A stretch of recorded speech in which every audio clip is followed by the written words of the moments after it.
My brother laughed in my face when the will was read. He got Dad's business, and I got the crumbling old house everyone forgot about. He called it my charity prize. But that laugh didn't age well once the lawyer called me back a week later. Stick with me while I share my story, and if it touches you, don't forget to support our channel by hitting that subscribe button, dropping a like, and sharing it with the people you care about. I never thought I'd be standing in that cold office again, surrounded by mahogany furniture and the scent of old paper, listening to the final words of my father's life turned into legal language. My brother, Derek, sat across from me in a perfectly tailored suit, the picture of confidence. He didn't even pretend to hide his smirk when the lawyer said he was inheriting Dad's company, Nwosu Construction, the pride of our family name. Then came my turn. To my daughter, Amara Nwosu, the lawyer read, I leave the family home in Hammond, Indiana. The silence that followed burned. Derek let out a low chuckle, leaned back, and whispered just loud enough for me to hear. Guess you finally got something to decorate, sis. The room joined in with polite, pitying smiles.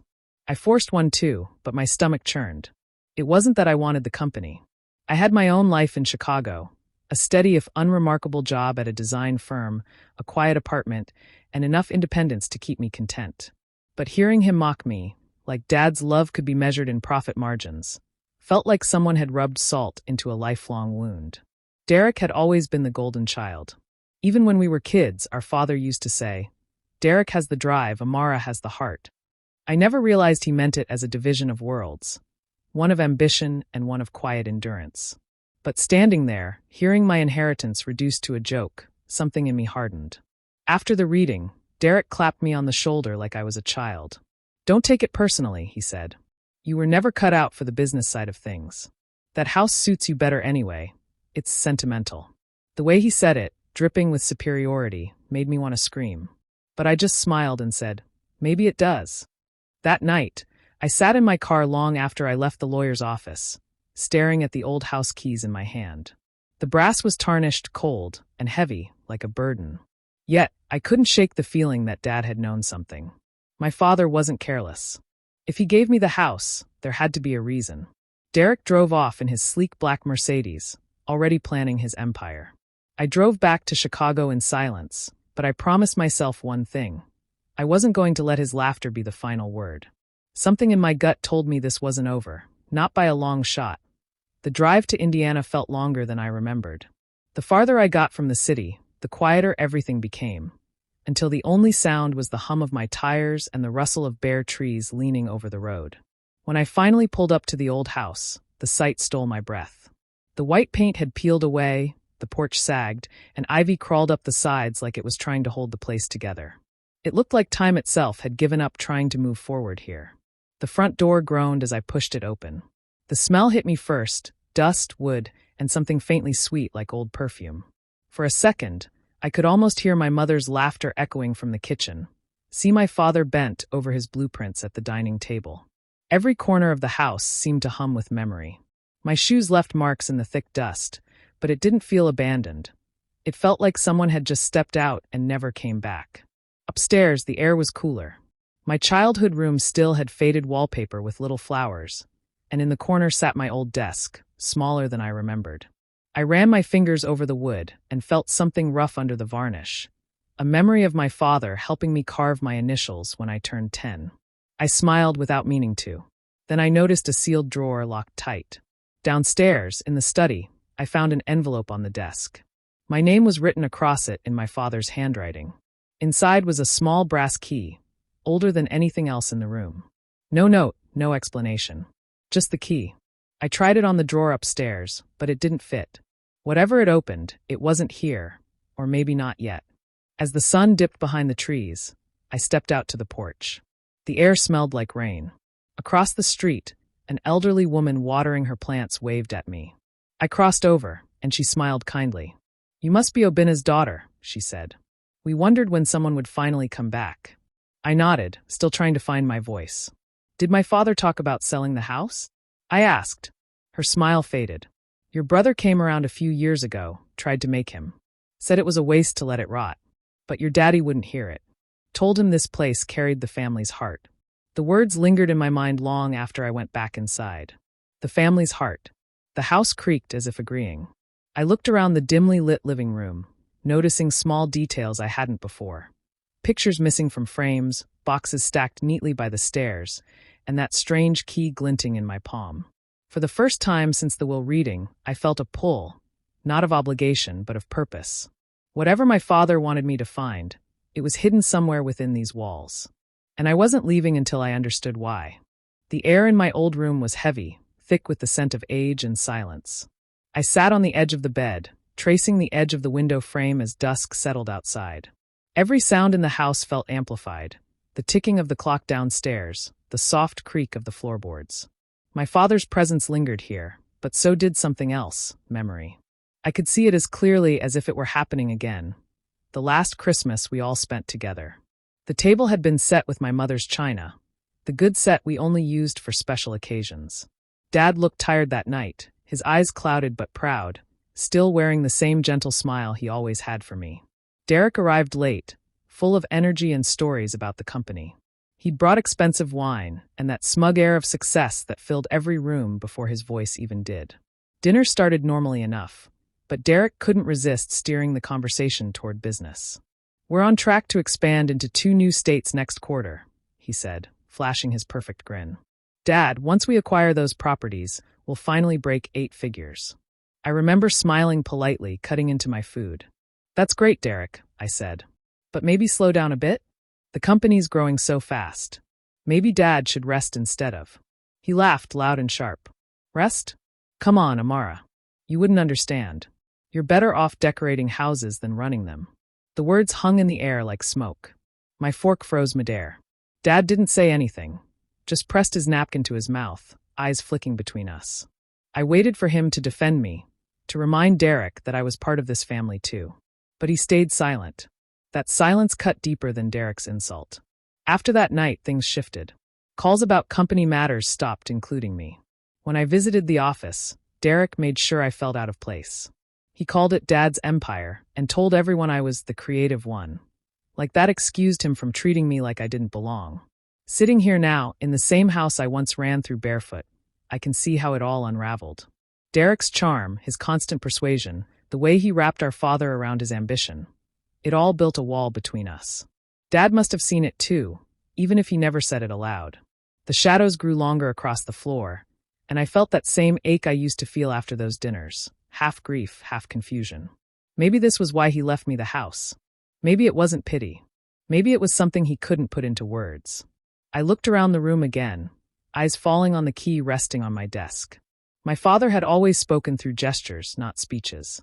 Maybe this house was his final message, and I was only beginning to understand the language. Dust hung in the air like mist as I wiped down the shelves in my father's study. I hadn't planned to clean that day, but something about the silence pressed on me until I needed to move. The room smelled faintly of old paper and engine oil, his scent.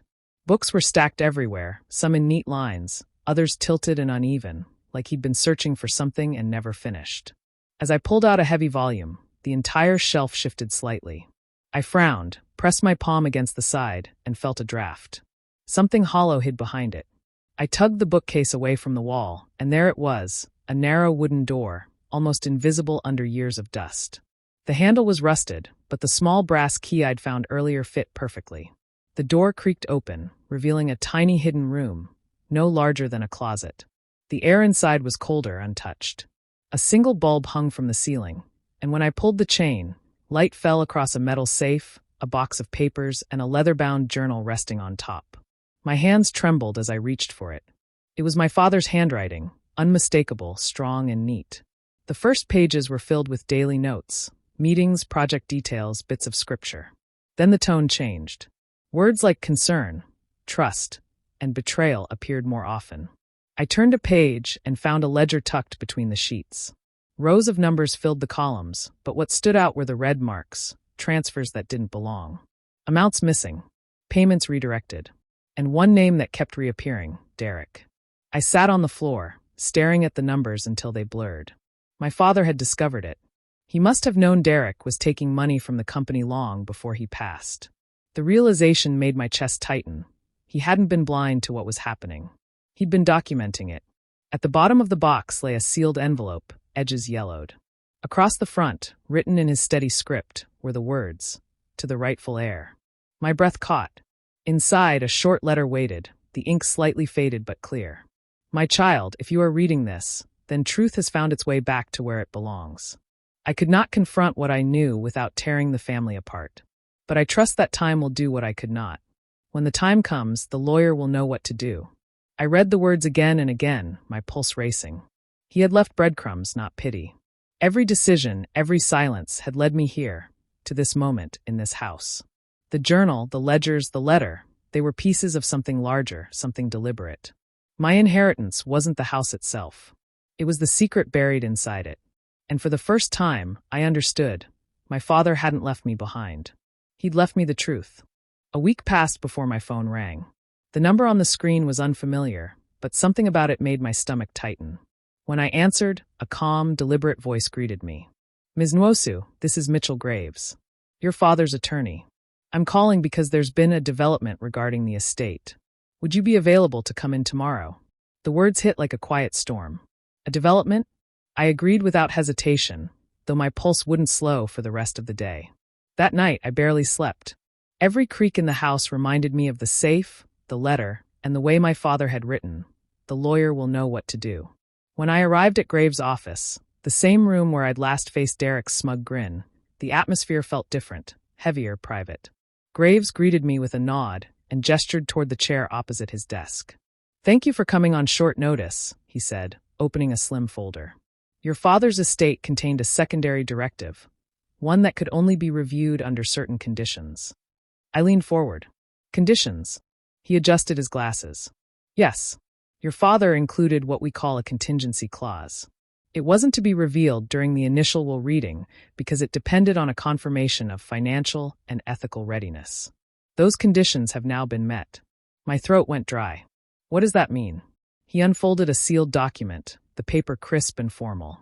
"It means, Miss Nwosu, that your father intended for you to inherit controlling interest in Nwosu Construction, provided you demonstrate stability and integrity within 1 month of receiving your inheritance."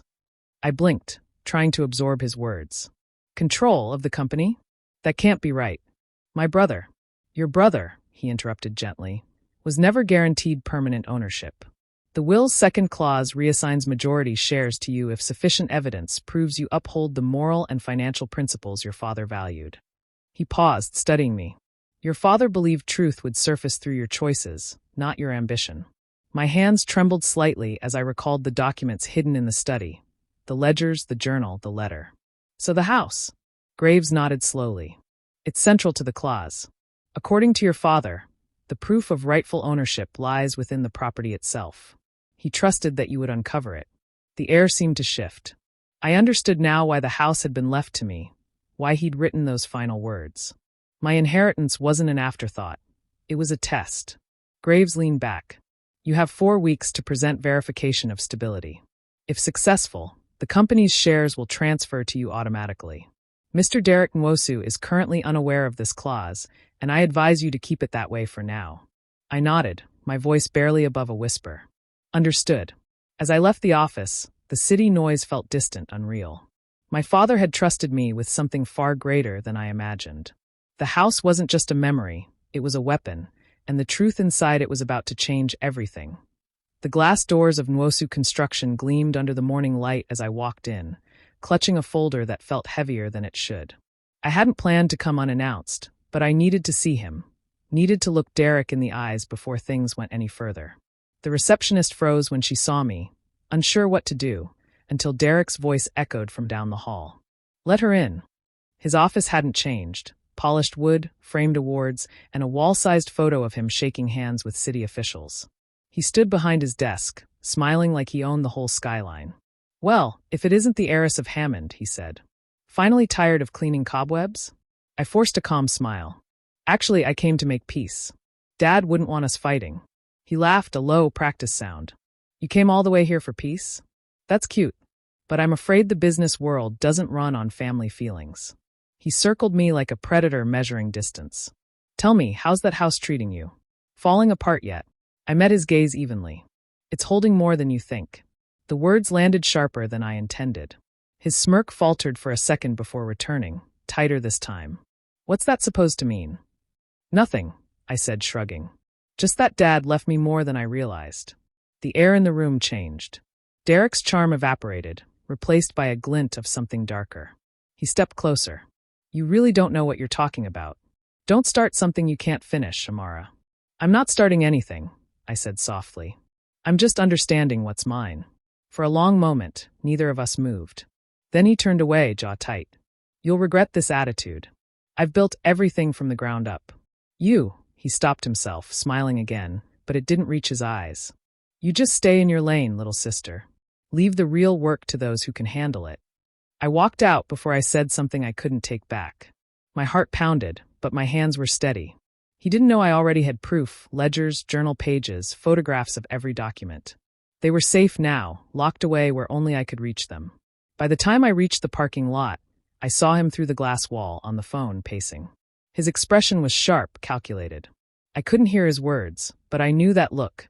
It was the one he wore before cutting a deal he didn't want anyone to know about. That night, as I sorted through the papers again, I noticed something strange. A car idling near the edge of the property. Its headlights dimmed, engine running just long enough to make my skin crawl. Derek wasn't waiting for peace. He was preparing for war. And if he thought I was the same sister he used to laugh at, he was about to find out just how wrong he was. The front door was already ajar when I pulled into the driveway. My headlights caught the splintered wood around the lock, and my chest went cold. I rushed inside, flicking on the lights, and the sight stopped me where I stood. Drawers overturned, books ripped open, pages scattered across the floor.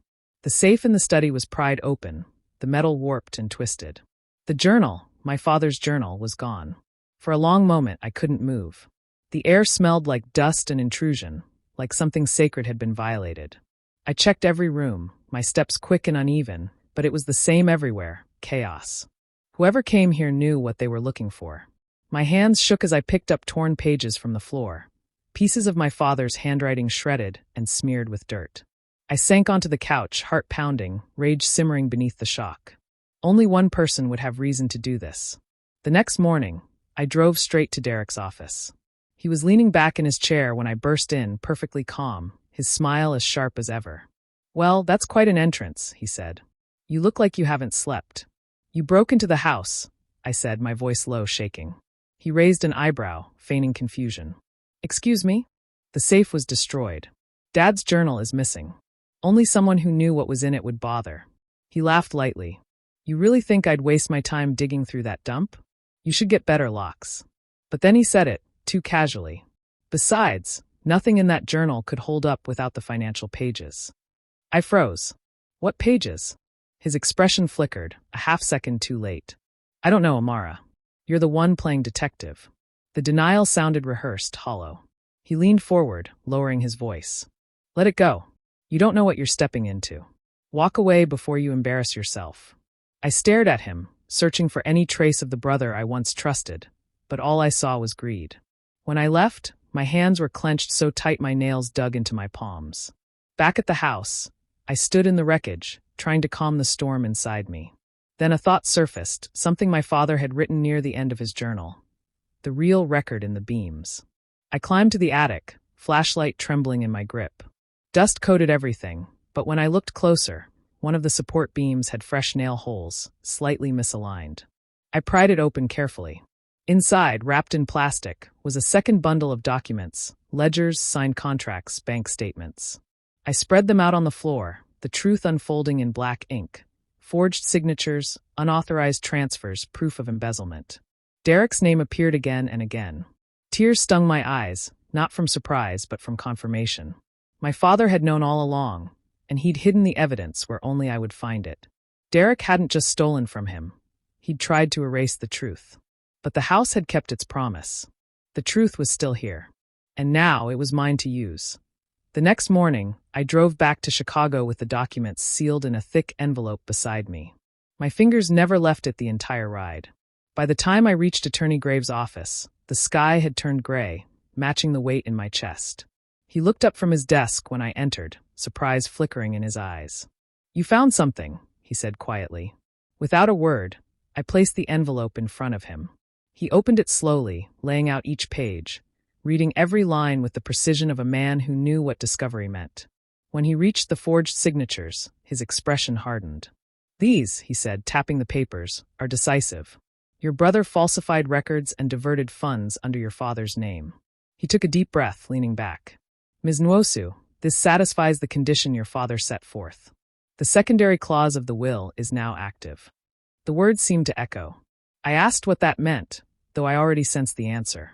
"It means," he said carefully, "the company shares under your brother's name are now frozen, pending legal verification. Effective immediately, you are recognized as the rightful majority shareholder." My pulse quickened. "Does Derek know?" "Not yet," he replied. "But he will soon. There's a mandatory meeting this afternoon with the company's board. You should be there." I didn't hesitate. When I walked into the conference room hours later, Derek was already there, standing near the head of the table. His smirk faded the moment he saw me beside Graves. "What's this about?" he demanded. Graves adjusted his papers. "Per the instructions of the late Mr. Nwosu, the matter of company ownership requires review." He began outlining the findings, each word slicing through the room.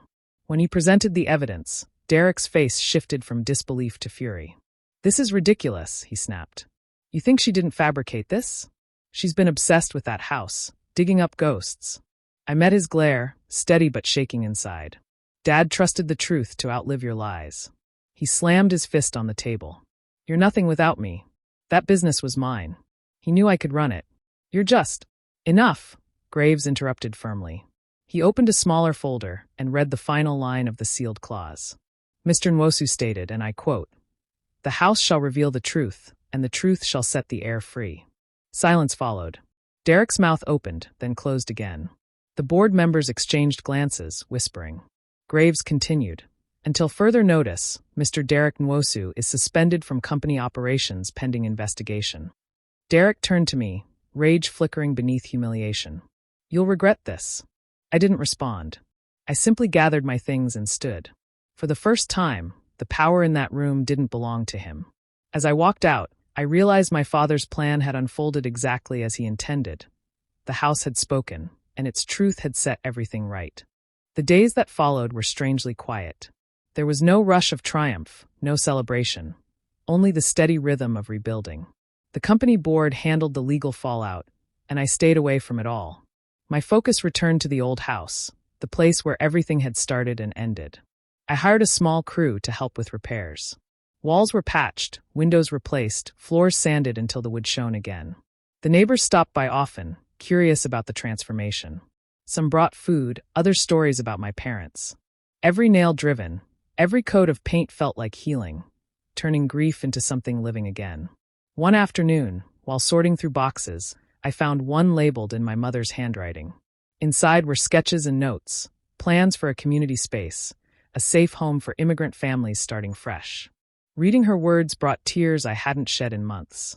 It felt right. The house had always been more than property. It was purpose. I poured everything into that vision.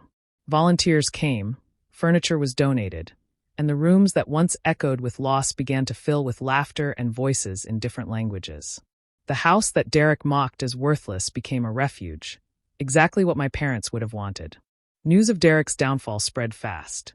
Accounts frozen, pending charges, investors pulling away. I didn't rejoice. I just watched from afar, feeling a strange mix of sorrow and inevitability. He had built his world on deceit. It was only a matter of time before it crumbled. Weeks later, he came to the house. I saw his car pull up slowly, the same one he used to brag about. He stepped out looking smaller, the sharpness gone from his posture. When I opened the door, neither of us spoke at first. He glanced around the freshly painted walls, the hum of children's laughter drifting from the back. "So this is what you've done," he said quietly. "Turning our family home into charity." "It's what it was always meant to be," I replied. His jaw tightened. "You think this makes you better than me?" I shook my head. "No, Derek. Just different. Dad left me the house because he knew you'd burn the business down. I just had to let you prove it." The words hit harder than I expected. He looked away, blinking fast. For a moment, I almost saw the brother I grew up with, the one who used to protect me, before ambition turned him cruel. But that person was long gone. He exhaled slowly, eyes hollow. "You win," he said, voice breaking just enough to sound human again. Then he turned and walked to his car without another word. I stood at the doorway, watching him disappear down the street. The wind moved through the trees, gentle and clean. My revenge wasn't in seeing him broken. It was standing there, whole, surrounded by the life my parents dreamed of. The house was no longer a burden. It was freedom. The last of the paint dried as sunlight streamed through the open windows, carrying the scent of fresh wood and rain. The house was finally whole. Every board, every corner held a story, and for the first time, I felt peace instead of ache when I walked through it. I'd finished sweeping the living room when the broom snagged on something uneven in the floorboard. Curious, I knelt and pried it up. Beneath the plank was a small tin box, sealed and dusty, the kind of thing my father would have tucked away for safekeeping. My hands shook as I opened it. Inside lay one final envelope, the paper fragile and yellowed with age. My name was written across the front, Amara, in the familiar, deliberate handwriting I'd memorized since childhood. I hesitated before breaking the seal, afraid of what the last words might bring. Then I unfolded the letter. Amara, it began. I trusted you with the only thing that could save this family, the truth. You were never meant to carry wealth or titles. You were meant to carry integrity. The business can rise and fall 100 times, but honesty lasts. Forgive your brother, though he wronged us both. His battle was never with you.